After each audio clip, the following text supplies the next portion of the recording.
За сайн байцгаана уу? Та бүхэндээ өөрийгөө хайрлахын ач тусын талаарх мэдээллийг хүргэе. Өөрийгөө хайрласнаар стресс багасж, тэсвэрлэх чадвар өндөр болно. Бид стресст орохдоо ерөнхийдөө бидний өмнө тулгарч буй сорилтуудыг даван туулах чадваргүй байгаагаас болдог байна. Хэрвээ та өөрийгөө хайрлах хүчтэй мэдрэмжтэй бол та бэрхшээлийг даван туулах чадвартай болно. Сөрөг мэдрэмж өөрийгөө шүүмжилсэн бодол нь стрессийг нэмэгдүүлдэг. Гэсэн хэдий ч бид сэтгэл хангалуун байвал асуудлыг шийдэхэд хялбар байдаг. Өөрийгөө хайрлах өрөвдөх сэтгэл хоёр шууд холбоотой. Бид өөрийгөө хайрлах өндөр мэдрэмжтэй бол сорилтыг түр зуурын бэрхшээл, тэр ядугай өсөлт гэж үзэх боломжтой юм. Судалгаагаар өөрийгөө хайрлах нь сэтгэл санааг 60% сайжруулахад тусдаг болохыг тогтоожээ. Мөн өөрийгөө хайрлах сэтгэл нь тэсвэр төвчээрийг хөгжүүлэхэд мэдгэдэгц нөлөө үзүүлдэг гэжээ. 1000 гаруй судалгаагаар өөрийгөө хайрлах сэтгэл нь сэтгэл зүйн эмгэгийг бууруулж сайн сайхан байдлыг сайжруулдаг болохыг тогтоосон байна. За хоёрдугаарт нь өөрийгөө хайрласнаар эрсдэл хүлээх хүсэлтэй болдог. Хэрвээ бид эрсдэлд ороход бэлэн байгаа бол бид өөрсдөө итгэдэг учраас үүнийг хийдэг. Хүссэн зүйлээ авсан ч бай, үгүй ч бай, бид үр дүн даван туулж чадна гэдгийг мэднэ.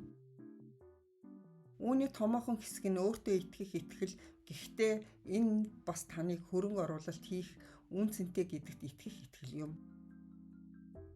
Эрсдэл хүлээх нь зүгээр л хөгжилтөн мэт санагдах зүйлийг хийх гэсэн үг биш юм. Энэ нь бас өөртөө амжилтанд хүрэх хамгийн сайхан боломжийг олгох явдал юм. За 3 дугаарт нь өөрийгөө хайрласнаар эмпати буюу бусдын сэтгэл хөдлөлийг ойлгох чадвартай болно. Өөрийгөө харж давуу болон сул талаа хүлээн зөвшөөрч чадвал бид бусдыг хайрлаж талархаж чаддаг. Судалгаагаар ганцаарчсан дасгал сургуулилт нь хайрлах сэтгэлийг 40% сайжруулдаг болохыг тогтоожээ. Бусдыг хайрлах сэтгэлийг сайжруулах нь таны мэдхүн болон сэтгэл зүйн уян хатан байдлыг сайжруулдаг байна. Дөрөвдүгээрт нь бие даах чадвартай болдог. Өөрийгөө үр дүнтэй болгох 4 үндсэн бүрэлдэхүүн хэсэг байдаг байна.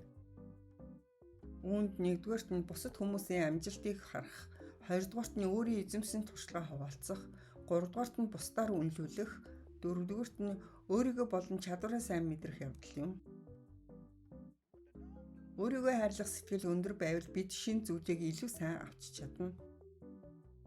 Өөрсдийн чадхад итгэх итгэлийг хөгжүүлэх мөн хамгийн шилдэг нь байх хүсэл эрмэлзэл нь өөрийгөө үр дүнтэй болгох үндсэн материал юм. Хариуд нь өөртөө итгэх итгэл, өөрийн чадварт итгэх итгэл нь зорилгодоо хүрэх, өөрийгөө сорж хамгийн сайхан амьдрахад тусалдаг. За 5 дугаарт нь хил хязгаарыг тогтоох ач холбогдолтой. Хийхийг хүсэхгүй байгаа зүйлдээ шударга бус тийм гэдэг нь өөртөө үнэнч үгүй гэсэн үг байдаг. Бид бүх зүйл тийм гэж хэлэх үргэлж туслахад бэлэн байх нь ариун журам гэж боддог. Өөрийгөө хайрлах гол хэсэг бол юунд эрч хүчээ өгөх, юунд танд тус болохгүйг мэдэх явдал юм. Анхааран сонсон та бүхэндээ баярлалаа.